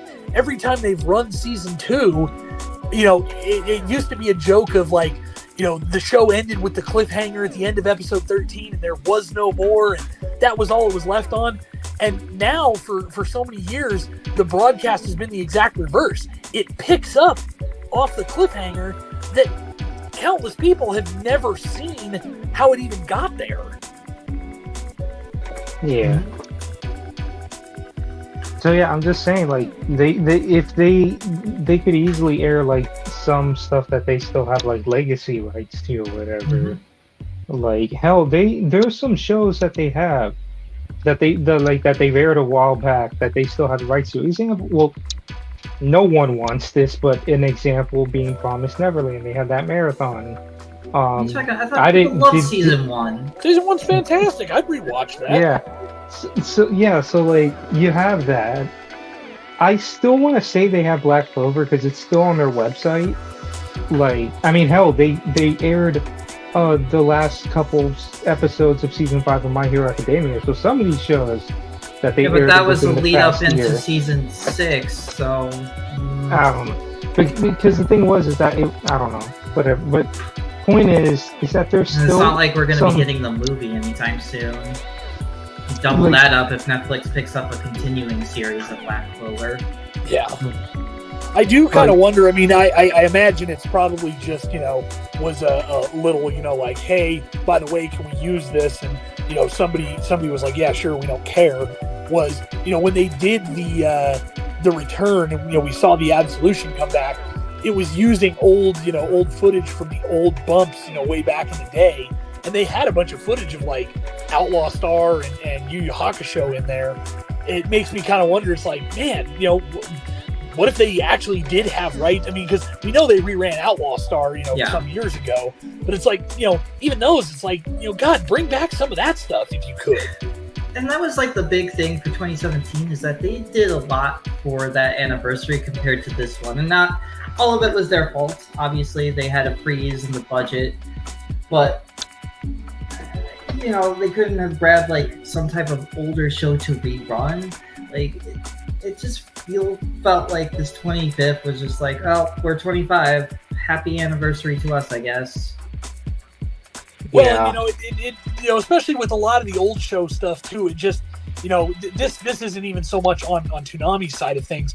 It just blows me away that that's how short-sighted Crunchyroll is. It's just like, okay, fine. You want to lock down the newest, hottest stuff. I totally get that. Like, yeah. Nobody's going to argue that doesn't make sense from a business perspective. But like, Outlaw Star and old shows from, Toonami's past, or things that would be similar enough. Like, yeah, okay, fine. I'm sure people are watching those shows on the streaming, but how much of that makes up what your revenue stream in your catalog compared to what you're getting now? Probably less than 1%. A pittance of what what Toonami can offer you. Isn't that theoretically more than a handful of what your subscribers are probably bringing you on a monthly basis? Yeah. To me it seems like it's a no-brainer, but it's just I don't get that logic. It's I don't. Even when I was writing my article on Crunchyroll this year, I was just thinking about it. It's like it made no sense to me why they would block out older shows. I totally get it from the new stuff. You want to lock that down because new stuff drives subscriptions. It's not always the old stuff that drives subscription services. It is the new stuff that gets people to subscribe. That's why people subscribe to Netflix. They want to see what's next. Same with Disney and all the other subscription services that exist out there currently. But old content, I mean, legacy content is cool and all, and I like watching some old shows from my childhood, but that's not a driving factor for most people. So Crunchyroll keeping that stuff to them makes no business sense whatsoever. They're basically just licenses collecting dust. Yeah, well, it still goes back to the idea of it's like, how much of that will also drive subscriptions to your service? Because somebody turns around and watches Outlaw Star on Toonami or, any old show like that and goes, man, this is cool. And of course, do the smart thing and tell Adult Swim, hey, you need to, replace any, Funimation logos on here with Crunchyroll. Make sure our URL's like right in the logo at the end of the episode. And, Yeah, okay. And suddenly somebody goes over to Crunchyroll and is like, damn, I really like this. I'm going to go see what Crunchyroll has right now. Oh, hey, they have this show that I like. I'm going to subscribe. Like, where's the downside? You want to know what's funny? Last week, I was watching Rick and Morty. They were given a new episode. And during the commercial break, they had a literal ad for Crunchyroll playing. Like, it literally had shows like Spy Family, Chainsaw Man, Mob Psycho on there, and it was just like, watch the hottest anime, like on Crunchyroll and all that, and I was like, that I have never seen that ad play at all, like on Toonami before or whatever, and now all of a sudden there's a Crunchyroll ad on here. And then what's funny is Silver made a joke where it was like, we were like, Crunchyroll, we don't need anyone, we could do this all by ourselves. And then like Crunchyroll months later says like, hey, so can you let us play this ad on your feed? And it's like, can we get My Hero season 6? And they're like, okay.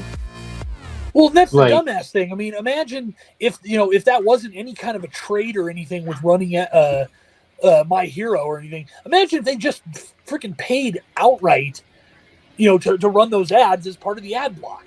Like, you're literally paying a company that you could come to an agreement with that could include, hey, we Adult Swim will pay you to run this show, and by the way, every hour we'll make sure to insert 2 of your commercials.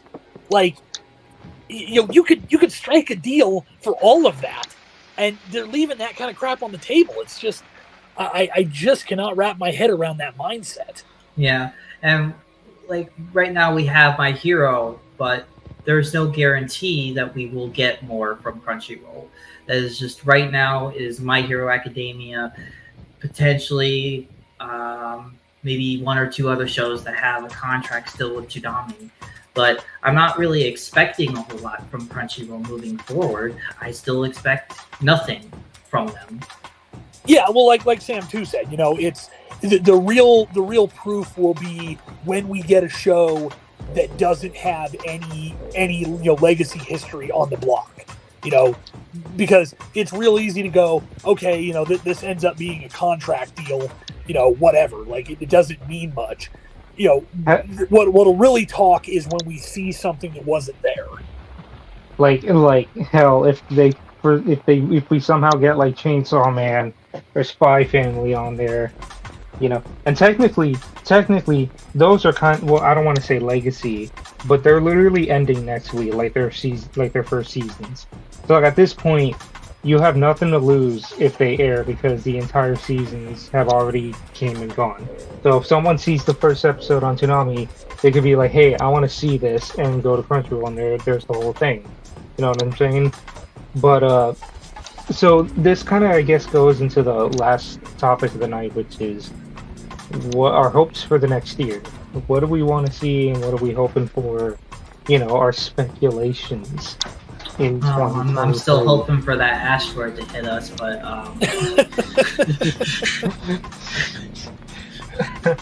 I don't know. Like, Jason has said that he thinks Crunchyroll's loosening up. I'm still skeptical until we see something that that hasn't been on there before show up on Toonami. Give me Jujutsu Kaisen, please. That's all I ask for. Yeah, but like, in terms, I want to say, like, I don't want to name shows because it's hard at this point.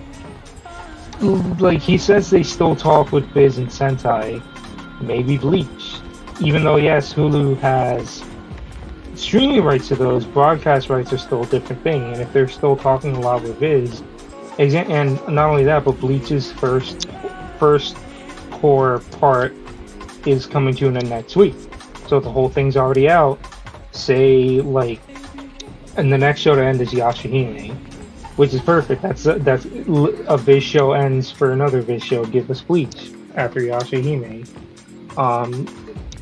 Considering we're getting a marathon of Fooly Cooly at the end of the year, I'm assuming we're gonna start seeing the new season soon. Like I said, they're probably gonna rerun 1, 2, and 3, and then lead up into the new seasons. Um, but I don't have much to expect just because this year has taught me that I can't expect anything. And like I've said that in a couple other podcasts before, but like this year really was not a great year for Toonami.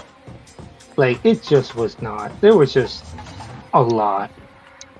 Crunchyroll, Discovery, like it just was not good. And my only hope for the next year is that I don't want a lot. I just want it to be better than this year. Um, just at the very least, if maybe we can just get a couple, newer shows at a faster pace than what we were getting this year. I don't know. Maybe give us some better originals. Like we'll see how Fooly Cooly and Ninja Kamui do.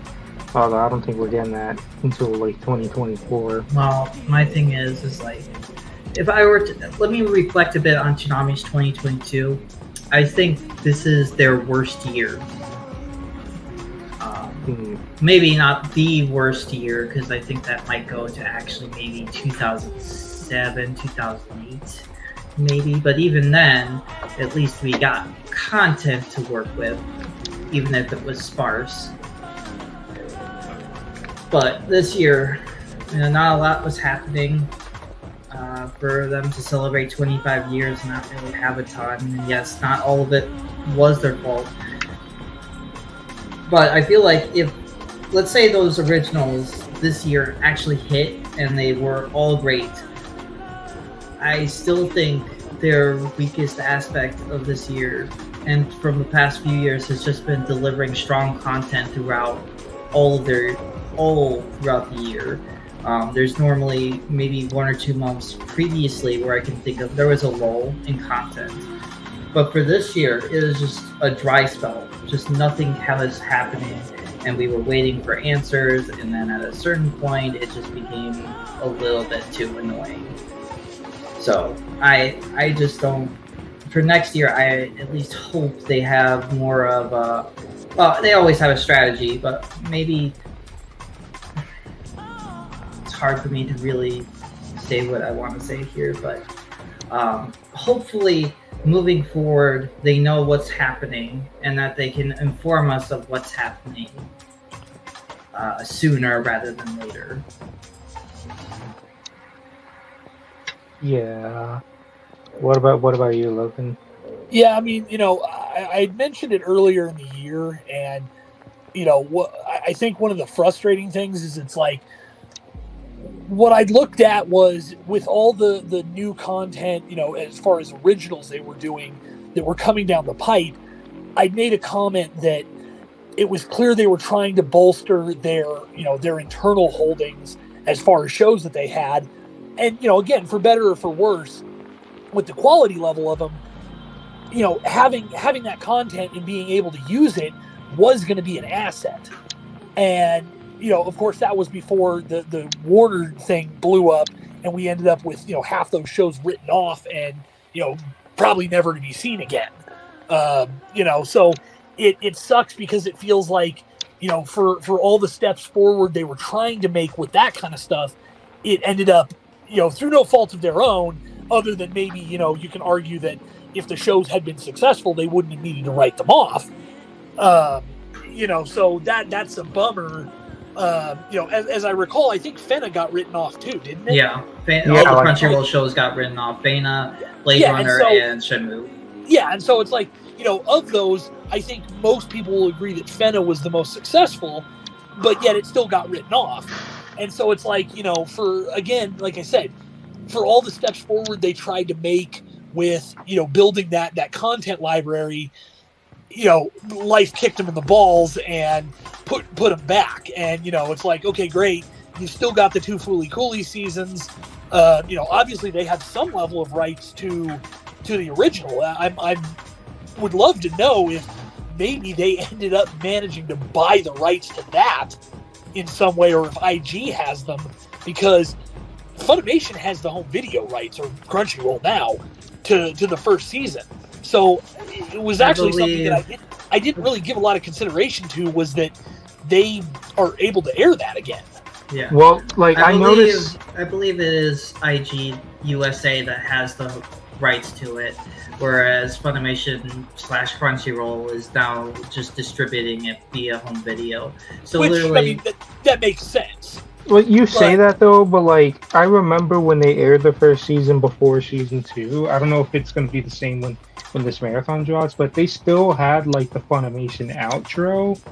And how Well, like, that was because they were using the HD version, which had been, Funimation were the ones to release that, so all the like HD, reworking of the credits and stuff like that were done by them. So I won't be surprised if the ones they air, because that goes back to one of those, you don't request new masters unless you absolutely need them.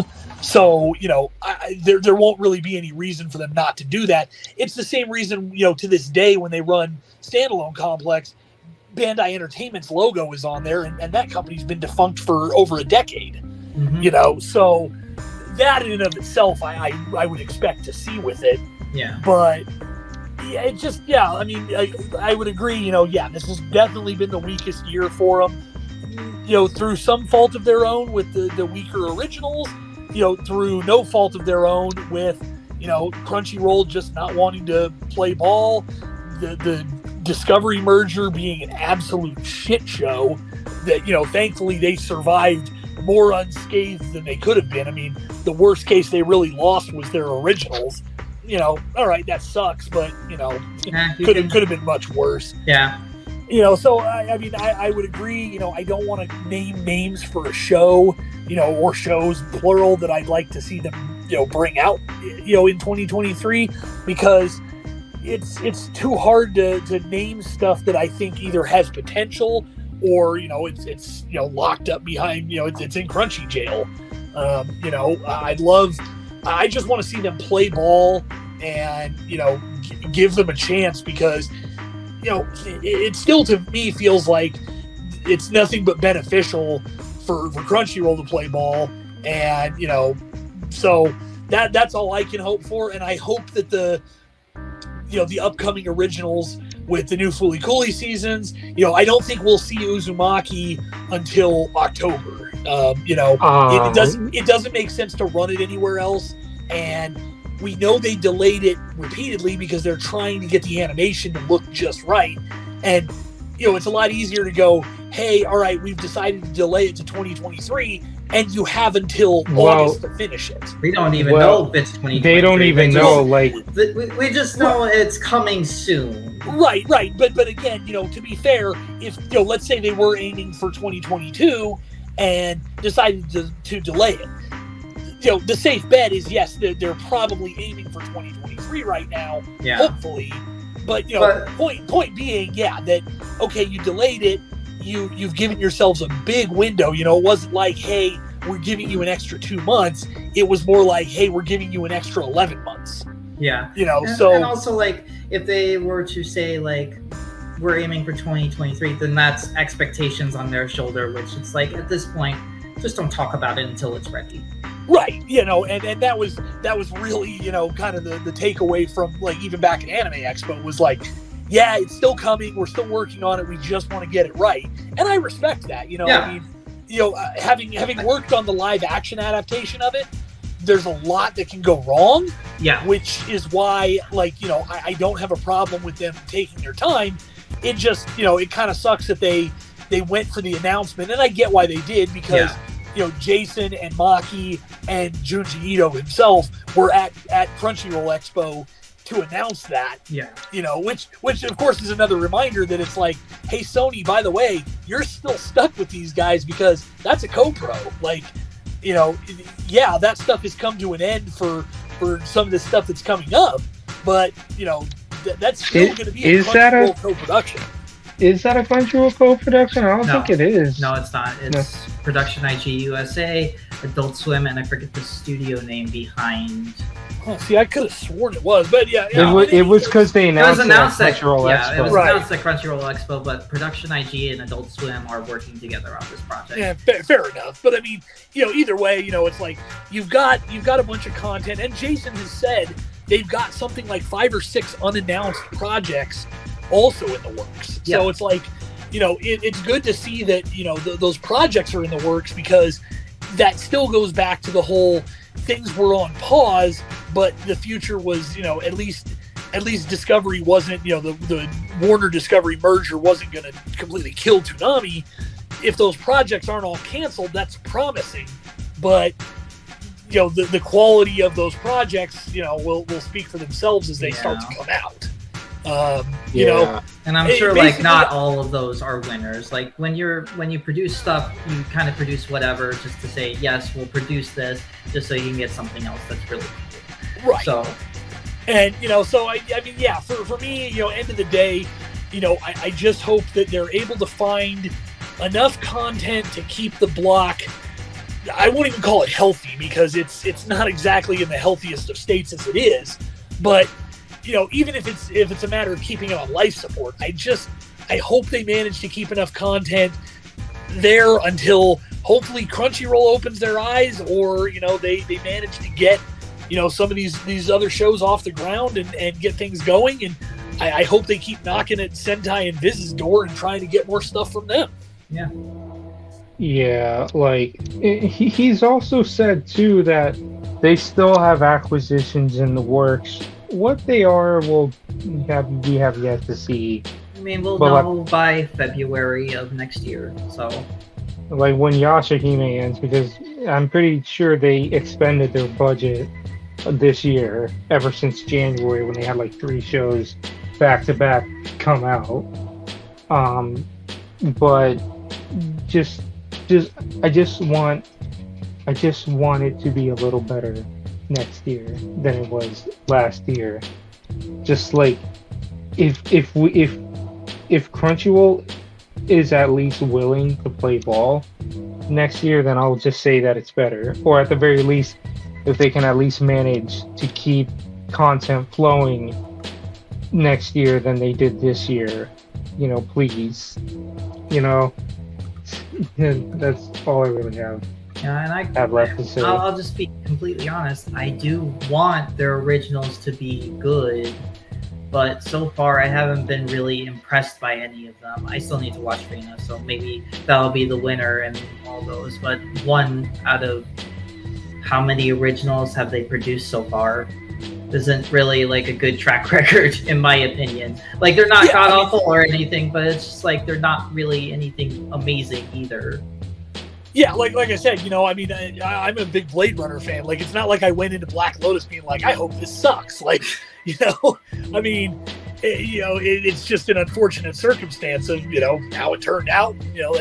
That's just the way it goes. And yeah, that's exactly it. Is the track record's pretty hit or miss right now, and so it's.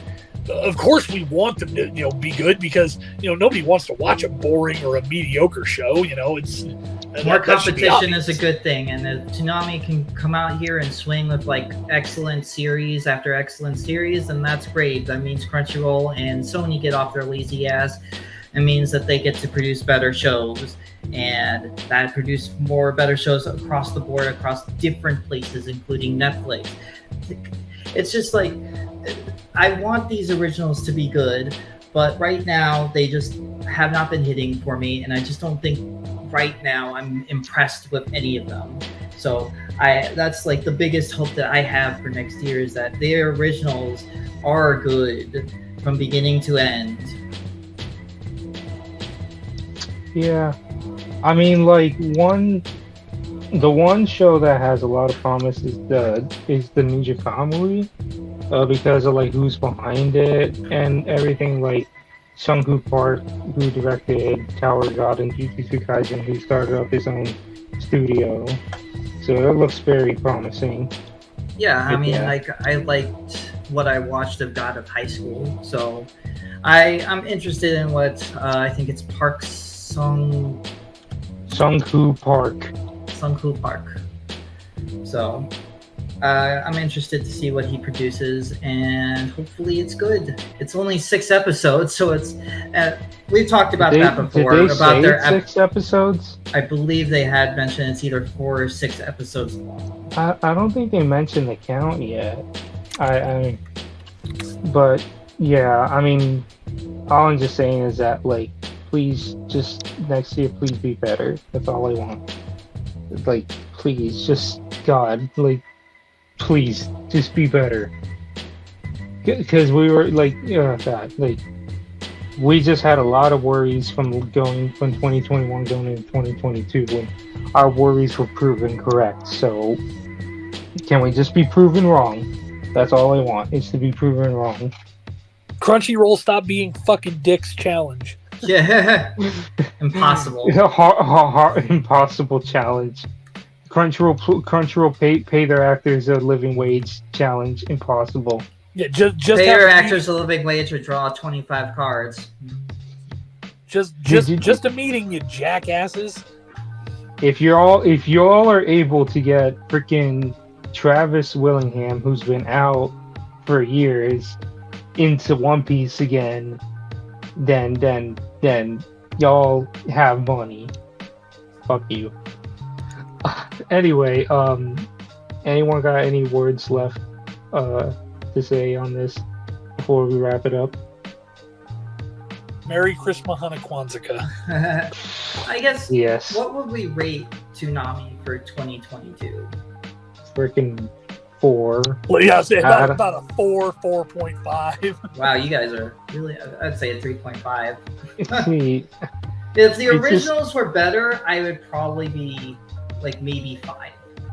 5 out of 10. I pushed them up just because they still had stuff like Attack on Titan, and even though of the new Lupin seasons, Part 6 is easily the weakest of the 3 like recent seasons. For me, it's still Lupin, so it's like, while the content has there's been a dearth of new content, the stuff that they did have was stuff I enjoyed enough that it's like, yeah, I'll give them some points for that. Whether they deserve points for the quality of those shows, I mean, that's arguable, but yeah. I do hope, I will say, even though I know I wasn't going to name a show, I did just think about this. Since we have a return date, roughly like a return window for Dr. Stone, I'm hoping that that's one of those where they can get it directly through TMS, and I would love to see that make it back on the block because I loved the first 2 seasons. Well, hopefully they can get that special, because that's a special that takes place. Well, yet again, Made in Abyss had a movie that took place in between seasons, and the thing is, I can live without that because it's like, I can get it streaming if I need to. Yeah. But I guess that's it. Yeah. Yeah, this year wasn't great. So please, just be better next year. It's not us. It's not you. It's you. Yes, it is you. I was trying. I'm sorry, this breakup isn't going as well as I thought it would. Yeah. Listen, when we do the 2023 year review, we'd like it to be less somber. Thank you. Yes, and hopefully with more people. Hopefully, I don't have to bring out the casket again. So. But anyway, you can follow me on Twitter at Samster299, Hive Social at Samster299, just in case Twitter explodes. Thank you, Musk. Follow me on YouTube, which I recently have taken up archiving Toonami bumpers since, God rest his soul, Junior, after 10 years, finally put it down. I've been doing a good job, I think. Like a lot of people are happy that, there's still people out there archiving. There's other channels aside from me that are doing them. I'm just keeping it faithful, no BS in between, just, promos and bumpers. That's it. I got this neat little capture device that I hook up to my set top, and it does a pretty good job. So yes, I am taking up Toonami recording now. I don't know if it's something I want to do for the longest time. I want to try. So far, I'm still doing it. But yeah, so you can follow me on YouTube for any new promos, any new bumpers that come out. I'll still try to do some original stuff here and there, like fan-made Toonami stuff. Like, I'm probably after I finish Shoujo, I might do that. But yeah, you'll follow Toonami Squad on Twitter, Instagram, TikTok, expired merch at Redbubble. Go to our website, ToonamiSquad.com. Am I missing something? Hive Social. I don't think we have a Hive, at least not yet. But yeah, what about you guys? You can follow me on Twitter at SCUniverse. And you can follow me on Twitter or mastodon.social at Schmollus1. You're banned for saying that now. No, he undid that. The I elongated muskrat undid that. Oh, good. Yeah, so I'm Muskrat. technically okay with saying that now. But yeah, those are the two places, and yeah, buy shameless plug, buy Discotech Media stuff. Why, yes, I am. I promise Gunbusters dub is getting there. We're almost done. Like the disc is almost at the finish line. Stop asking me. When's the Gunbusters dub, Logan? It's coming. But yes, so just we just hopefully Toonami in 2023 is better than it was this year. But anyway, that'll do it from us. So y'all have a good one. Y'all have a Merry Christmas, Happy Hanukkah, Kwanzaa, whatever y'all celebrate. A Festivus for the rest of us. Festivus for the rest of us. Have a Happy New Year and see ya. Later. Later.